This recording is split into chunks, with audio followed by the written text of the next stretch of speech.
여러분, 대부분의 사람들은요, 나이를 먹으면 기억력이 약해지고 건망증이 심해진다고 이야기를 합니다. 예전에는 그러지 않았는데 내가 깜빡깜빡하는 거 보니까 나이를 먹긴 먹었나 봐, 뭐 이렇게들 이야기하십니다. 사실 나이가 들면 우리의 뇌의 세포가 감소하는 건 사실이랍니다.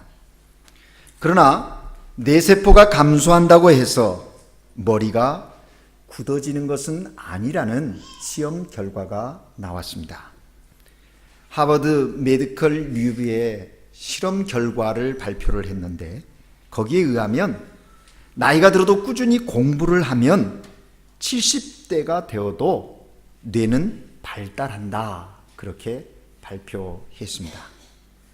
나이가 들면서 뇌세포는 감소하지만 뇌세포의 결합 조직인 시냅스는 공부하는, 또 생각하는 사람들에게는 새롭게 자라나는 특징이 있기 때문이라 그렇게 발표했습니다. 그러므로 여러분, 나는 나이가 들어서 못해, 이 나이에 배워서 뭐 하겠어, 이런 이야기는 하지 말으셔야 합니다. 머리를 자꾸 써야, 또 공부도 해야 좋아지고 늙지 않는 그런 건강한 삶을 살 수 있다 하는 것입니다. 지난주에 우리 여러분이 기도 많이 해주시고, 그래서 심바 목회자 세미나 16차 세미나를 진행하고 마쳤습니다. 벌써 8년이라는 시간을 현지인 목회자들에게 정말 신학적인 훈련과 목회 훈련을 진행하는 그런 세미나입니다. 8년을 계속할 수 있었던 것은 하나님의 은혜이고, 또 우리 한국인교회 모든 성도님들의 쉼없는 기도와 후원을 통해서 이루어진 일입니다. 한 12가정의 목회자 부부가 참여하고, 많으면 15가정이 참여하는데, 그곳에 세 부부가 70세 넘으신 은퇴하실 법한 목사님들인데도 여전히 현장에서 성도들을 살피면서, 목회 현장에서 사역을 하면서 훈련을 받는 분들이 계세요. 그들이 아침 일어나면 저녁 잘 때까지 식사 시간 외에는 강의를 듣는 겁니다. 그런데도 젊은이들의 못지않게 정말 말씀을 사모하고 교수가 가르치는 거 하나라도 놓치지 않으려고 열심히 내는 것을 보면서 참으로 감동을 받습니다. 하나님이 그분들을 통해서 일하신다는 것을 느끼는 거지요. 그렇게 8년을 지내오면서 목회자들의 연령이 상당히 높았는데, 이번 16차 심바 세미나에는 특별히 30, 40대 젊은 층 네 부부가 함께 동참하게 되면서 심바 목회에도 세대 교체가 이루어지고 있는 것을 경험하게 됩니다. 굉장히 긍정적이고 또 전망이 있는 일이라고 생각이 되어집니다. 그런데 그렇게 진행하면서 오랜 동안 헌신적으로 모든 일을 봉사하였던 그곳 멘도사 수르의 그 목회자들 모임의 회장인 사라티 목사가 놀라운 고백을 했습니다. 마지막 폐회 예배를 드리면서 그가 설교를 하는데, 잠깐 경건회를 하는데 전도서의 말씀을 통해서 자신의 신앙의 고백을 이야기하면서 심바를 통한 하나님의 놀라운 역사를 고백했어요. 그분이 저와 나이가 같거든요. 그런데 목회 현장에서 30년 목회를 했다는 겁니다. 그런데 22년 동안 목회를 하면서 그 어디에서도 이러한 훈련을 경험할 수가 없었다는 거예요. 그래서 혼자 씨름하면서 말씀 보면서 목회를 해오고 해왔는데, 심바를 만나면서부터 8년 동안의 그 과정들이 자신의 목회에 있어서 굉장한 도움이 되었다는 겁니다. 정말 과거에 가르치고 애쓰고 힘썼던 것들이 은혜 가운데 감당했지만, 이렇게 훈련을 받았더라면 더 효율적으로, 더 은혜롭게 하나님의 기뻐하시는 사역을 이루어갈 수 있었을 텐데 하는 그 22년의 목회 시간들을 돌이켜보면서 지금 8년이 너무나 감사하고 또 교회도 성장하는 그런 귀한 은혜를 경험했다는 겁니다. 그러면서 우리 한국인 교회 성도들에게 감사하고, 저희들도 그들을 위해서 기도하지만 그 목회 훈련을 받는 목사님들도 우리 한국인 교회를 위해서 끊임없이 지금 기도하고 있는 겁니다. 얼마나 감사한지 몰랐어요. 네. 그렇습니다, 여러분. 시간의 또 나이의 이 차이는 그렇게 중요한 것이 아니에요. 더 열심히 훈련하고 생각하고 머리를 쓰는 훈련들을 해야 한다는 거예요. 영적 훈련들을 계속해야 한다는 거예요. 예수 믿는 우리들은 꾸준히 읽을 성경이 있고 꾸준히 듣고 배워야 할 말씀이 있다는 것, 이게 얼마나 감사한 일인지 모릅니다. 연세가 있어서 특별히 뭘 다른 걸 보려고 할 것이 아니라 살아있는 하나님의 말씀을 늘 가까이 하는 거예요. 그래서 그 말씀을 통해서 오늘 나에게 주시는 하나님의 음성을 듣고 그 말씀을 통해서 오늘 나의 삶을 바라보고 해석하고 조명하면서 삶의 자리에 주의 뜻을 이루어가는 이 그리스도인의 삶, 이것이 얼마나 축복된 삶인가 하는 것입니다. 오늘이 봄의 날인데요, 여러분, 이 봄의 날에 정말 이제 이 좋은 시절에 주님의 말씀을 더 가까이 하는 그런 축복된 성도들이 되시기를 주님의 이름으로 축복합니다.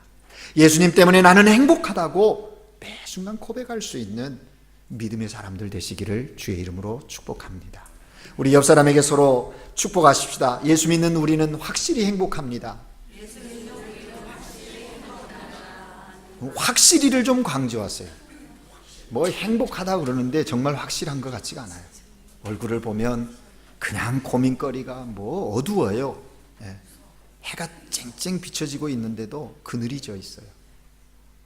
우리의 심령이 하나님의 햇빛, 하나님의 영혼의 그 생명의 빛이 비춰져서 밝음이 있는 여러분의 삶이 되시기를 바라는 겁니다. 여러분, 우리는요, 어려서부터 어쩌면 이 경쟁 구도 속에서 삶을 살기 때문에 그런지도 모르겠어요. 끊임없이 경쟁하는 거예요. 내가 이기지 않으면 도태한다는 거죠. 그래서 경쟁이나 싸움에 대해서 지속적으로 요구되어지는 그런 환경 속에 우리는 살고 있어요. 심지어는요, 우리가 여가를 즐긴다고 보는 스포츠도 보면요, 그 스포츠를 보면서 즐기는 게 아니라 축구든 배구든 농구든 테니스, 볼 때마다 무슨 마음을 가지고 봅니까? 누가 이기는가, 어떻게 이기는가, 이게 우리의 관심이에요. 그래서 내가 응원하는 사람이 이기면 기분 좋고 응원하는 사람이 져버리면 기분 상하는 거예요. 우리는 이렇게 경쟁사회 속에 끊임없이 도전되어지는 삶을 살고 있다는 거예요. 직장에서도 승진하는데 직장 동료와 치열한 경쟁이 없이는 주어지지 않습니다. 또 사업도 그렇죠. 여러분, 경쟁 뭐 안 한다 하지만 사업의 현장 속에 경쟁이 끊임없이 있어요. 그 기업의 생존과 직결되어 있기 때문에 더 참으로 처절한 겁니다. 정치도 마찬가지고요. 이렇게 그래서 누구나 다 패자가 되는 것이 아니라 승자가 되고 싶은 마음이 다 있다는 겁니다. 거부할 수 없고 부정할 수 없는 것이 우리의 삶의 현실이에요. 현실이에요.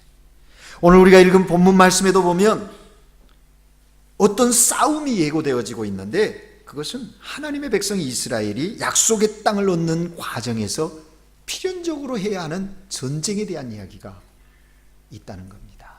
펼쳐지고 있어요. 이스라엘은 여리고를 무너뜨려야 할, 그래야 하나님이 약속하신 적과 꿀이 오르는 가나안 땅에 정착할 수 있다는 겁니다. 이 중차대한 과업을 앞에 놓고 있는 거예요.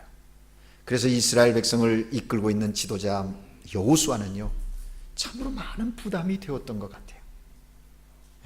그래서 오늘 본문 시작되어지는 첫 13절에 보면 여호수아가 여리고에 가까이 이르렀을 때 그랬어요. 지도자인 여호수아는 남다른 마음으로 여리고성 가까이 먼저 가 본 것이. 그런데 그때 여호수아 앞에 정체불명의 사나이가 출현합니다. 나타났어요. 칼을 빼어들고 마주 서 있는 사람입니다. 싸우겠다는 의지가 강한 그런 의지를 분명히 표한 사람이 여호수아 앞에 서 있는 거예요. 상대의 정체를 알 수 없었던 여호수아가 묻습니다.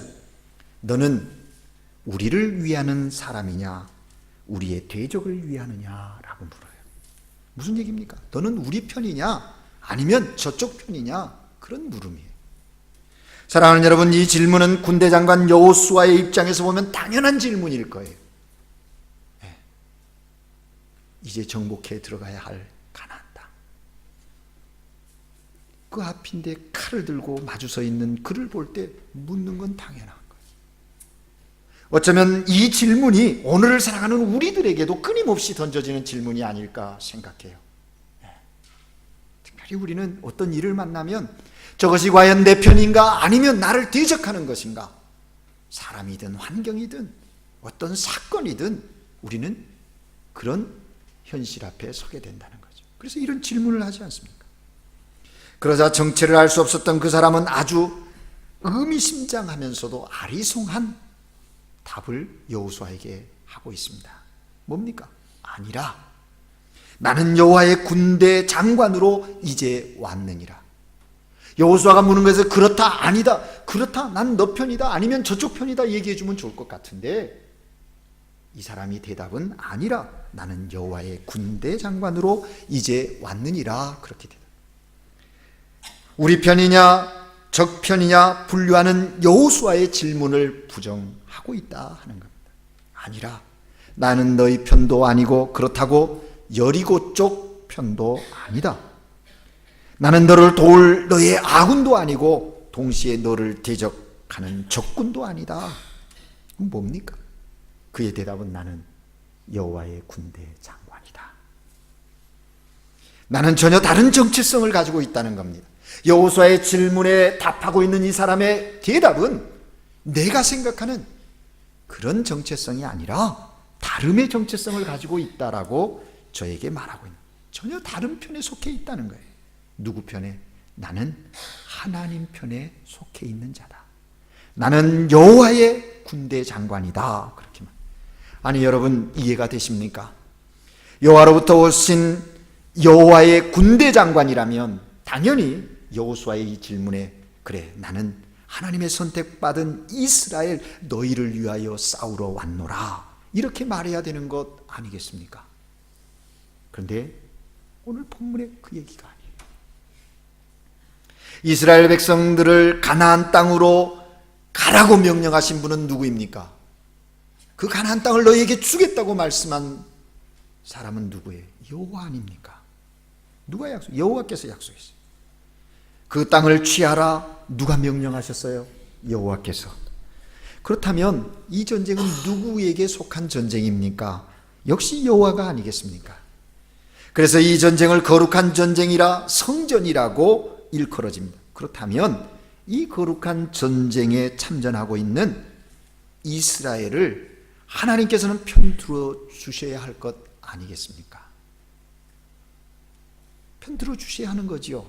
그런데도 거룩한 전쟁을 앞두고 있는 여호수아에게 하나님은 군대 장관을 통해서 내 편도 아니고 저쪽 편도 아니다, 어느 쪽 편도 어느 쪽도 편들어 주지 않는다라는 의미로 군대 장관이 이야기를 하는 거예요.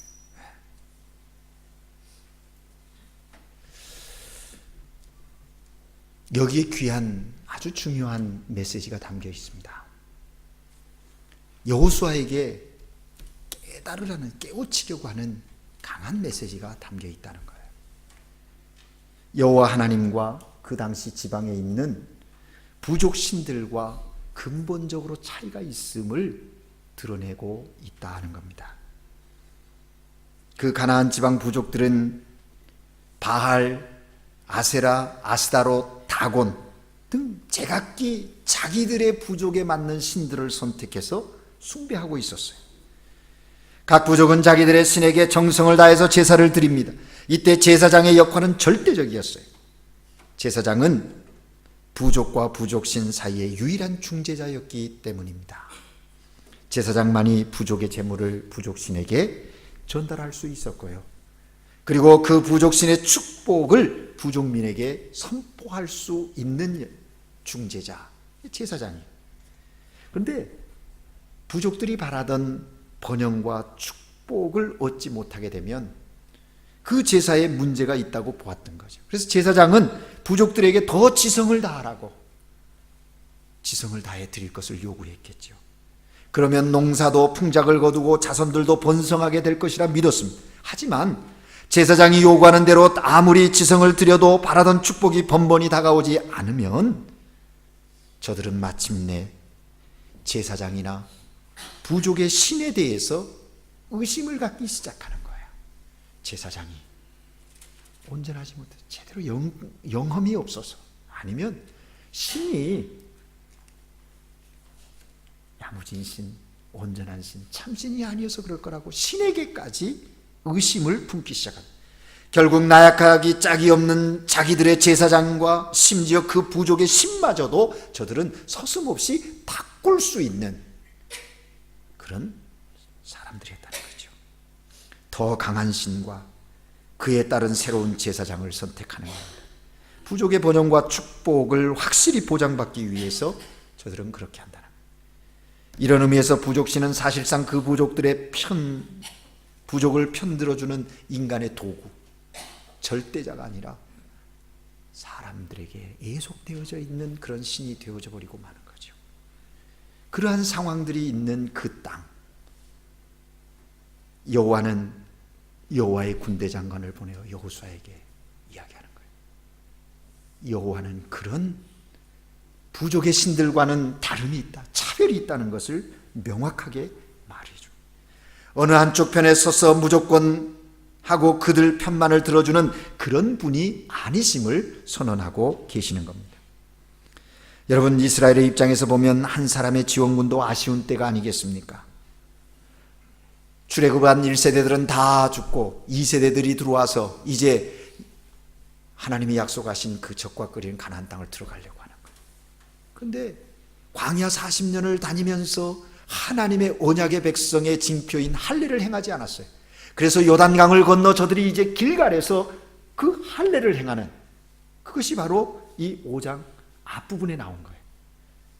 그리고 10절서부터는 6월절, 그 이스라엘의 노예 생활에서, 애굽의 노예 생활에서 끌어내 주신 그 구원의 날을 기쁨으로 축하하는 6월절을 지키고, 지금 전투를 앞에 두고 있는 그런 상황이에요. 그런 상황에 이 여호와의 군대 장관의 이야기는 어쩌면 저들은 누구보다도 하나님 여호와의 도움을 기대하고 있는 그때인데, 이 군대 장관의 이야기, 대답은 여호수아에게 얼마나 큰 충격이고 섭섭함이었겠는가 생각되어지는 거죠. 그렇지 않습니까, 여러분? 우리도 누구랑 싸우다가 누군가에 가서 하소연하면, 그러냐고 좀 이렇게 편을 들어주고 그러면 얼마나 기분이 좋습니까? 그런데 믿었던 사람이 내 편 들어주지 않으면 섭섭하잖아요. 믿었는데 그럴 수 있냐고. 우리 그러잖아요. 그렇다면 편도 들어주지 않는 여호와의 군대 장관이 왜 여호수아 앞에 칼을 들고 마주 서 있었는가? 여호수아가 질문을 했는데 아니라는 거예요. 우리가 평상적으로 들을 수 있는 질문 아닙니까? 상황이나 어떤 사건에 처하면 우리가 들릴 수 있는 질문 아닙니까? 그런데 그 질문에 대해서 하나님의 군대 장관이 아니라고 하는 거예요. 그렇다면 도대체 무언가 여호수아는 궁금해졌죠. 그래서 그가 무릎을 꿇고 물었습니다. 14절에 보면 내 주여 종에게 무슨 말씀을 하시려나이까? 엎드려 절하고 그에게 이르되 내 주여 종에게 무슨 말씀을 하려 하시나이까? 여호수아의 이 질문, 너무나 귀한 질문이에요. 사랑하는 여러분, 우리의 삶의 자리에서도 우리가 하나님께 끊임없이 드려야 할 질문입니다. 내가 당하고 있는 어떤 사건과 상황 속에, 문제 속에 부딪혔을 때 우리는 그 사건을 통해서, 그 사건 안에서 내가 무엇인가를 해보려고 할 것이 아니라 그러한 삶의 정황을 통하여서 하나님은 나에게 뭐라고 말씀하실 건가? 하나님을 향하여 우리의 무릎을 꿇고 나가야 하는 거예요. 물어야 하는 거예요. 물어야 하는 거예요. 내 주여, 종에게 무슨 말씀을 하려 하시나이까? 무슨 얘기입니까? 지금 말씀하시옵소서. 내가 듣겠습니다. 내 생각과 내 경험과 내 방법으로는 이해되어지지 않는 삶의 현실입니다. 그러나 주님, 지금 내게 말씀해 주십시오. 내가 듣겠습니다. 그런 자세, 얼마나 귀한 자세인지 여기에 여호수아의 탁월함이 있습니다. 오늘 이 시대를 사는 우리 그리스도인들도 이런 자세가 요구되어지는 거죠. 그런 질문에 군대 장관이 뭐라고 대답합니까? 15절 말씀에 보면 내 발에 신을 벗으라. 내 발에 신을 벗으라. 내가 선 곳은 거룩한 땅이니라. 여러분, 이 말씀이 기억납니까? 이스라엘 백성을 선택하고 이제 저들을 약속의 땅으로 이끄실 여호와 하나님께서 저들을 이끌어갈 지도자를 택할 때 모세를 택하지요. 모세를 택하는 그 출애굽기 3장에 보면, 호렙산에서 모세의 소명장에 보면 모세야 모세야 부르시면서 모세를 찾잖아요. 누구십니까? 나는 스스로 있는 자다. 내가 서는 땅은 거룩한 땅이니 내 발에 신을 벗으라. 똑같이 말씀하십니다. 한 세대를 건너가고 다음 세대의 리더를 이끌 지도자로 세움을 받은 여호수아에게 여호와 하나님께서 동일하게 말씀하시는 거예요. 신을 벗으라는 겁니다. 고대에 있어서 신발은요, 에고를 상징합니다. 신분이에요.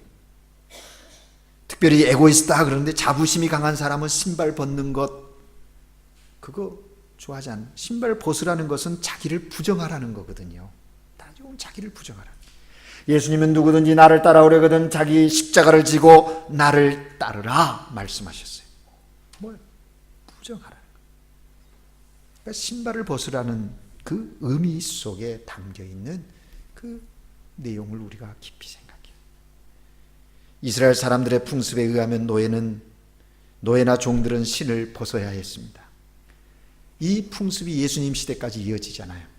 그래서 예수님께서 누가복음 15장에 아버지의 사랑의 비유, 잃어버린 아들에 대한 비유를 이야기하실 때 보면 그 둘째 아들이 집에 돌아오는데 남의 집 종살이 하다가 왔기 때문에 맨발로 들어오거든요. 그래서 아버지가 옷을 입히고 가락지를 끼우고 신발을 신기는 거거든요. 신분을 회복시키는 일을 우리가 볼 수 있지 않습니까? 따라서 여기 지금 여호수아가 신을 벗으라, 여호수아에게 신을 벗으라 하는 이것은요, 무슨 얘기? 하나님의 거룩한 분이심을 인정해라 거거든요. 그러고 동시에 나는 거룩하신 하나님의 종이다 라는 것, 자기 인식을 하라고 지금 말하고 있는 거예요. 이게 너무나 중요한 거예요. 그걸 확인하는 거예요. 하나님께서 여호수아에게 신을 벗으라고 하는 것은 내가 진정으로 나의 말대로 행하겠느냐? 그렇다면 그 표시로 발에 신을 벗어라. 그랬을 때 여호수아가 어떻게 합니까? 오늘 본문에 보면 그대로 행하였더라. 오베데스요, 호수요, 순종했다는 거예요. 그대로 했다는 거예요. 여호수아가 신을 벗는다는 것 무슨 의미입니까? 주여, 저는 당신의 종이요 당신의 노예입니다. 저는 당신의 것입니다. 내게 있는 모든 것은 당신의 것입니다. 당신은 저를 마음대로 쓰실 수 있고 저는 오직 당신의 뜻을 이루어 드리는, 당신을 기쁘시게 해드리는 그런 삶, 그렇게 살겠습니다는 결단의 고백이 그 신벗음 속에 담겨 있다 하는 것입니다. 여러분, 전쟁을 앞둔 여호수아, 그는요 이 전쟁에 이겨야 하는 거예요. 패전은 곧 이스라엘 전체가 역사에서 완전히 사라질 수도 있는 그런 상황이. 그러기에 그는 전능하신 하나님이 우리 편이 되어준다면 그보다 더 든든한 후원이 어디 있겠어요. 그래서 물었는데 군대 장관은 정녕 대답은 아니라고 하고 나는 하나님 편이다. 무슨 얘기?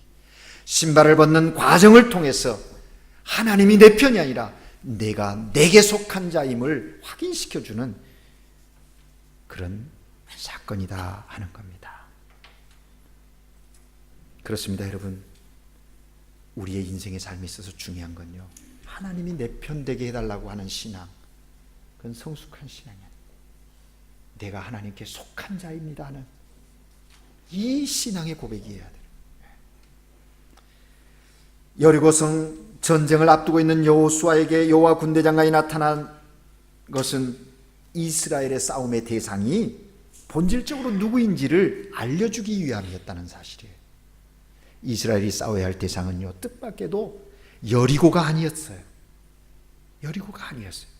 현실적으로 보면 여리고이 같지만 본문을 깊이 묵상하면 사실은 여리고가 아니라는 걸 말씀하세요.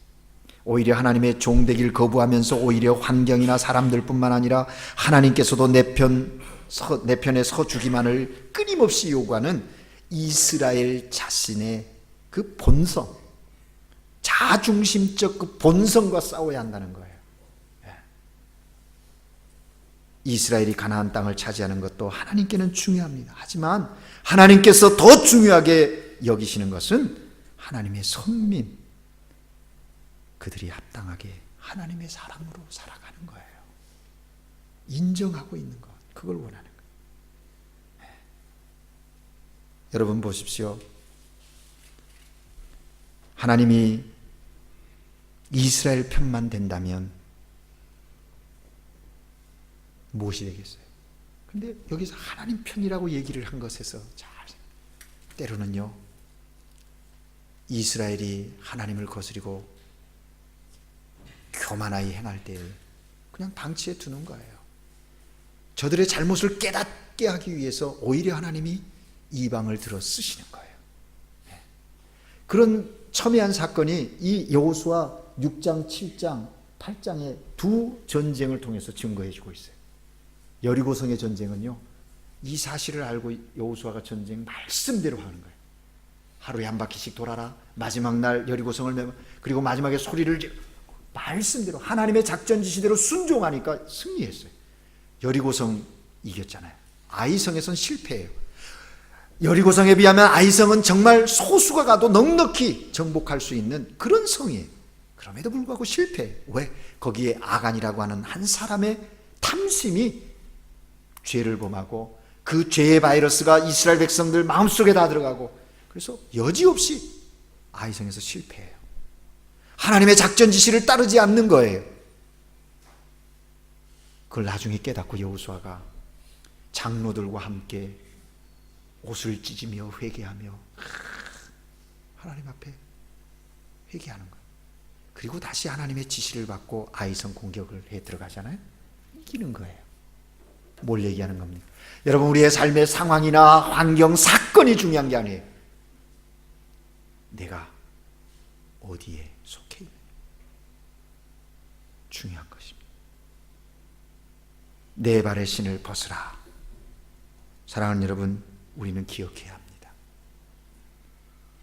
하나님이 내 편 되어 주시기를 구하지 마십시오. 내가 하나님의 속함이 중요해요. 속해함이 중요해요. 신을 벗으십시오.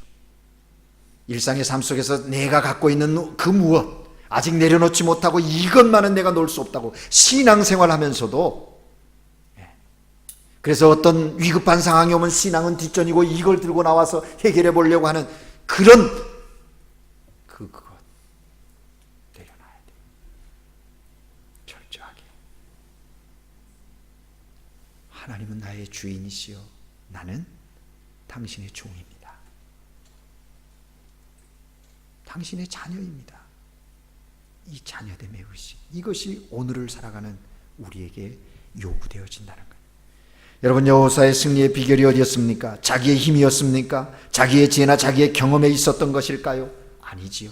하나님의 능력에 있었습니다. 하나님이 함께 하심을 통하여 그는 전적으로 하나님을 의지하며 하나님의 말씀대로 순종함을 통하여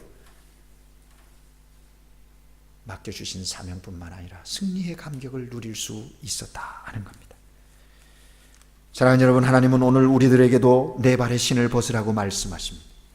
하나님은 우리가 주님께 우리 자신을 온전히 복종시키고 온전히 의지하기를 원하시는 거예요. 그래서 내 고집을 내려놓으라고, 어리석은 방법을 내려놓으라고, 인간적인 좁은 생각을 포기하라고, 내가 과시하고 자랑하려고 하는 그것을 내려놓으라고 이 시간 말씀하시는 거죠. 그리고 온전히 하나님만 의지하고 하나님의 방법대로 살려고 하나님 신뢰하고 나갈 때 거기에 궁극적인 승리가 있다고 우리에게 말씀하시는 겁니다. 이제 말씀을 맺습니다. 여호수아가 너는 우리를 위하느냐 우리의 적들을 위하느냐 물었을 때 하나님의 군대 대장이